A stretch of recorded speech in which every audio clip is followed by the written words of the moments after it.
Hello everyone. आज हम पंच परमेश्वर कहानी का भाग 2 सुनेंगे। पहले भाग में जुम्मन अलगू चौधरी के पंचायत से नाखुश थे और उनसे बदला लेने का मौका ढूंढ रहे थे। तो फिर शुरू करते हैं। अच्छे कामों की सिद्धि में बड़ी देर लगती है, पर बुरे कामों की सिद्धि में यह बात नहीं होती। जुम्मन को भी बदला लेने का अवसर जल्द ही मिल गया। पिछले साल अलगू चौधरी बटेसर से बैलों की एक अच्छी जोड़ी मोल लाए थे। बैल पछाही जाति के सुंदर बड़े सींग वाले थे। महीनों तक आसपास के गांव के लोग दर्शन करते रहे। दैव योग से जुम्मन की पंचायत के 1 महीने बाद इस जोड़ी का एक बैल मर गया। इस पर जुम्मन ने दोस्तों से कहा कि यह अलगू के दगाबाजी की सजा है। उधर अलगू को संदेह हुआ कि जुम्मन ने बैल को विष पिला दिया है। चौधराइन ने भी जुम्मन पर ही इस दुर्घटना का दोषारोपण किया। उसने कहा जुम्मन ने कुछ कर करा दिया है। चौधराइन और करीमन, जो कि जुम्मन की पत्नी थी, इस विषय पर एक दिन खूब वाद विवाद किए। दोनों देवियों ने शब्द बाहुल्य की नदी बहा दी। व्यंग, वक्रोक्ति, अन्योक्ति और उपमा आदि अलंकारों में बात हुई। जुम्मन ने किसी तरह शांति की स्थापना की। उन्होंने अपने पत्नी को डांट डपट कर समझा दिया। वह उसे उस रणभूमि से भी हटा ले गए। उधर अलगू चौधरी ने समझाने बुझाने का काम अपने तर्कपूर्ण सोटे से किया। अब अकेला बैल किस काम का? उसका जोड़ बहुत ढूंढा गया पर न मिला। निदान यह निकला कि इसे बेच डालना चाहिए। गांव में एक समझू साहू थे। वह इक्का गाड़ी हाँकते थे। गांव के गुड़ घी लाद कर मंडी ले जाते थे और मंडी से तेल नमक भर लाते थे और गांव में बेचते थे। इस बैल पर उनका मन लहराया। किसका? साहू जी का। साहू जी ने सोचा यह बैल हाथ लगे तो दिन भर में बेखटके 3 खेप हो जाए। आजकल तो एक ही खेप में लाले पड़े रहते हैं। बैल देखा, गाड़ी में दौड़ाया, बाल भौरी की पहचान कराई, मोल तोल किया और उसे लाकर द्वार पर बांध दिया। 1 महीने में ही दाम चुकाने का वादा ठहरा। चौधरी को भी गरज थी, इसलिए घाटे की परवाह न की। समझू साहू ने नया बैल पाया तो लगे उसे रगेदने। वह दिन में 3-4 खेप करने लगे। न चारे की फिक्र थी न पानी की, बस खेपों से काम था। मंडी ले आए, वहाँ कुछ सूखा भूसा सामने डाल दिया। बेचारा जानवर अभी दम भी न लेने पाया कि फिर जोत दिया। अलगू चौधरी के घर था तो चैन की बंसी बजाता था। बैलराम छठे छमाही कभी बहली में जोते जाते थे। खूब उछलते कूदते और कोसों तक दौड़ते चले जाते थे। वहाँ बैलराम का रातिब था। साफ पानी, दली हुई अरहर की दाल और भूसे के साथ खल्ली। और यही नहीं, कभी कभी घी का स्वाद भी चखने को मिल जाता था। शाम सवेरे एक आदमी खरहरे करता, पोंछता और सहलाता।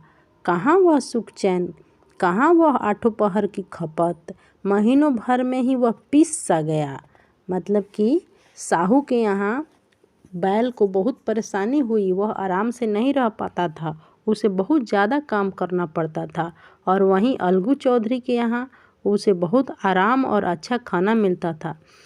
इसी कारण वह बैल बहुत थक गया।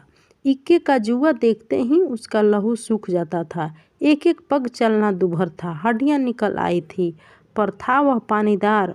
मार की बर्दाश्त न थी।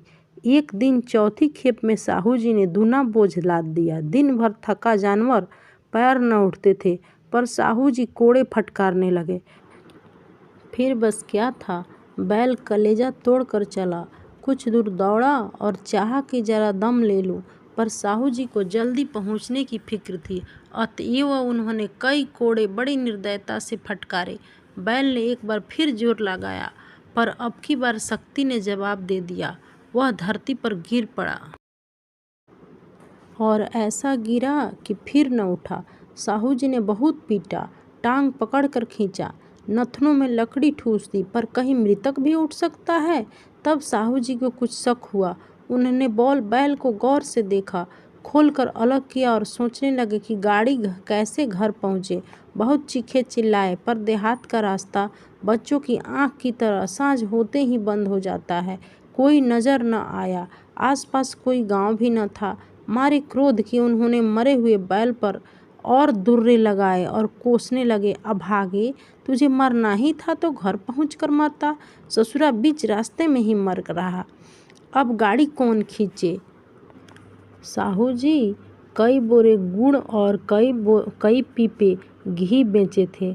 200-250 रुपये कमर में बंधे थे। इसके सिवा गाड़ी पर कई बोरे नमक थे, अतएव छोड़कर जा भी नहीं सकते थे। लाचार बेचारे गाड़ी पर ही लेट गए, वहीं रतजगा करने की ठान ली। चिलम पी गया, फिर हुक्का पिया। इस तरह साहू जी आधी रात तक नींद को बहलाते रहे। अपनी जान में तो वो जागते ही रहे, पर पाँव फटते ही जो नींद टूटी और कमर पर हाथ रखा तो थैली गायब। घबरा कर इधर उधर देखा तो कई कनस्तर तेल भी नदारद। अफसोस में बेचारे ने सिर पीट लिया और पछाड़ खाने लगा। प्रातःकाल रोते बिलखते घर पहुँचे। सहुआइन ने जब यह बुरी सुनावनी सुनी तब पहले रोई, फिर अलगू चौधरी को गालियां देने लगी। निगोड़े ने ऐसा कुलच्छनी बैल दिया है कि जन्म भर की कमाई लूट गई। इस घटना को कई महीने बीत गए। अलगू जब अपने बैल के दाम मांगने आते तब साहू और सहुआइन दोनों ही झल्लाए हुए कुत्ते की तरह चढ़ बैठते और अंड बंड बकने लगते। वाह, यहाँ तो सारे जन्म की कमाई लूट गई, सत्यानाश हो गया, और इन्हें दामों की पड़ी है। मुर्दा बैल दिया था, उस पर दाम मांगने चले आए हैं। आंखों में धूल झोंक दी। सत्यानाशी बैल गले बांध दिया। हमें नीरा पुंगा ही समझ लिया है। हम भी बनिए के बच्चे हैं, ऐसा बुद्धू कहीं और होंगे। गरम पड़े साहू जी बिगड़ कर लाठी ढूंढने घर में चले गए। अब सहुआइन ने मैदान लिया। प्रश्नोत्तर होते होते हाथापाई की नौबत आ पहुंची। सहुआइन ने घर पहुंचकर किवाड़ बंद कर दिया। शोरगुल सुनकर गांव के भले मानस जमा हो गए। उन्होंने दोनों को समझाया, साहू जी को दिलासा देकर घर से निकाला। वह परामर्श देने लगे कि इस तरह काम न चलेगा, पंचायत कर लो, जो कुछ तय हो जाए उसे स्वीकार कर लो। साहू जी राजी हो गए और अलगू ने भी हामी भर ली। पंचायत की तैयारियां होने लगी। दोनों पक्षों ने अपने अपने दल बनाने शुरू किए। इसके बाद तीसरे दिन उसी वृक्ष के नीचे पंचायत बैठी। वहीं संध्या का समय था। तभी रामधन मिश्र ने कहा, अब देरी क्या है, दोनों पंचों का चुनाव हो जाना चाहिए। बोलो चौधरी, किसको पंच बदते हो। अलगू ने दीन भाव से कहा, समझू साहू ही चुन ले। समझू खड़े हुए और कड़क कर बोले, मेरी ओर से जुम्मन शेख। जुम्मन का नाम सुनते ही अलगू चौधरी का कलेजा धक धक करने लगा, मानो किसी ने अचानक थप्पड़ मार दिया हो। रामधन अलगू के मित्र थे, वह बात को ताड़ गए। पूछा, क्यों चौधरी, तुम्हें कोई उज्र तो नहीं। चौधरी ने निराश होकर कहा, नहीं, मुझे क्या उज्र होगा। अपने उत्तरदायित्व का ज्ञान बहुधा हमारे संकुचित व्यवहारों का सुधारक होता है। जब हम राह भूलकर भटकने लगते हैं तब यही ज्ञान हमारा विश्वसनीय पथ प्रदर्शक बन जाता है। पत्र संपादक अपनी शांति कुटी में बैठा हुआ कितनी धृष्टता और स्वतंत्रता के साथ अपनी प्रबल लेखनी से मंत्रिमंडल पर आक्रमण करता है, परंतु ऐसे अवसर आते हैं जब वह स्वयं मंत्रिमंडल में सम्मिलित हो जाता है। मंडल के भवन में पग धरते ही उसकी लेखनी कितनी मर्मज्ञ, कितनी विचारशील, कितनी न्यायपरायण हो जाती है। इसका कारण उत्तरदायित्व का ज्ञान है। नवयुवक युवावस्था में कितना उद्दंड रहता है, माता पिता उसकी ओर से कितने चिंतित रहते हैं, वे उसे कुल कलंक समझते हैं, परंतु थोड़े ही समय में परिवार का बोझ सिर पर पड़ते ही वह अव्यवस्थित चित्त उन्मत्त युवक कितना धैर्यशील, कि कैसा शांत चित्त हो जाता है। यह भी उत्तरदायित्व के ज्ञान का फल है। जुम्मन शेख के मन में भी सरपंच का उच्च स्थान ग्रहण करते ही अपनी जिम्मेदारी का भाव पैदा हुआ। उसने सोचा, इस वक्त मैं न्याय और धर्म के सर्वोच्च आसन पर बैठा हूँ। मेरे मुंह से इस समय जो कुछ निकलेगा वह देववाणी के सदृश है, और देववाणी में मेरे मनोविकार का कदापि समावेश न होना चाहिए। मुझे सत्य से जौ भर भी टलना उचित नहीं। पंचों ने दोनों पक्षों से सवाल जवाब करने शुरू कर दिए। बहुत देर तक दोनों दल अपने अपने पक्ष का समर्थन करते रहे। इस विषय में तो सब सहमत थे कि समझू को बैल का मूल देना चाहिए, परंतु दो महाशय इस कारण रियायत करना चाहते थे कि बैल के मर जाने से समझू को हानि हुई। इसके प्रतिकूल दो सभ्य मूल के अतिरिक्त समझू को दंड भी देना चाहते थे, जिससे फिर किसी को पशुओं के साथ ऐसी निर्दयता करने का साहस न हो। अंत में जुम्मन ने फैसला सुनाया, अलगू चौधरी और समझू साहू, पंचों ने तुम्हारे मामले पर अच्छी तरह विचार किया है। समझू को उचित है कि बैल का पूरा दाम दे। जिस वक्त उन्होंने बैल लिया उसे कोई बीमारी न थी। अगर उसी समय दाम दे दिए जाते तो आज समझू उसे फेर लेने का आग्रह न करते। बैल की मृत्यु केवल इस कारण हुई कि उससे बड़ा कठिन परिश्रम लिया गया और उसके दाने चारे का कोई अच्छा प्रबंध न किया गया। रामधन मिश्र बोले, समझू ने बैल को जानबूझकर मारा है, अतएव उसे दंड देना चाहिए। जुम्मन बोले, यह दूसरा सवाल है, हमको इससे कोई मतलब नहीं। झगड़ू साहू ने कहा, समझू के साथ कुछ रियायत होनी चाहिए। जुम्मन बोले, यह अलगू चौधरी की इच्छा पर निर्भर है। यह रियायत करें तो उनकी भलमानसी। अलगू चौधरी फूले न समाये, उठ खड़े हुए और जोर से बोले, पंच परमेश्वर की जय। इसके साथ ही चारों ओर से प्रतिध्वनि हुई, पंच परमेश्वर की जय। प्रत्येक मनुष्य जुम्मन की नीति को सराहता था और कहता, इसे कहते हैं न्याय।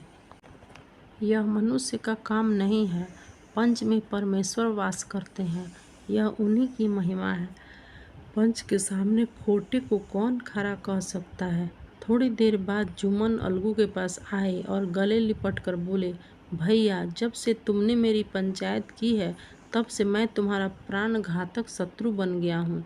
आज मुझे ज्ञात हुआ कि पंच के पद पर बैठकर न कोई किसी का दोस्त होता है और न ही किसी का दुश्मन। न्याय के सिवा उसे कुछ नहीं सूझता।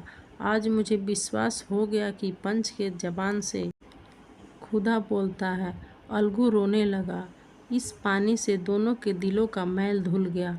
मित्रता की मुरझाई हुई लता फिर हरी हो गई।